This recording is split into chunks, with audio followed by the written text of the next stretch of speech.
Hello, ladies and gentlemen. I'm David Furr. You may know me from HBO's The Gilded Age, but I'm also a proud Greensboro native and assistant professor in the School of Theater at UNCG. Today, I have the honor of unveiling the renowned artists of the 2026-2027 University Concert and Lecture Series. I can say with confidence that UCLS has something for everyone. Join me as we reveal who UNCG is bringing to town this year.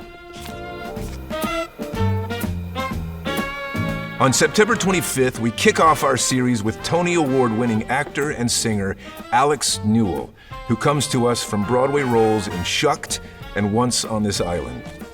Then UCLS really gets moving on October 16th with the Rennie Harris Pure Movement American Street Dance Theater in a performance that highlights the innovation and creativity of hip-hop culture.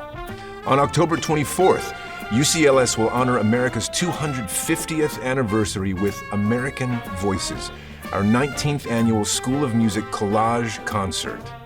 She was 2023's Grammy-winning Best New Artist. 6-time Grammy winner and jazz superstar Samara Joy graces our stage on February 5th. His music is the soundtrack of a generation. It's singer-songwriter and pop musician Ben Folds, performing for us on March 20th. In addition, the series includes Robinson Family visiting jazz artists John Schofield and Carmen Bradford, and a free artist talk and exhibition at the Weatherspoon Art Museum by abstract painter Clarence Morgan. Well, there you have it. It's another season filled with incredible artistry and unforgettable moments at UNCG. Don't miss your chance to be a part of the excitement. Tickets are available now, so get yours today. We'll see you there.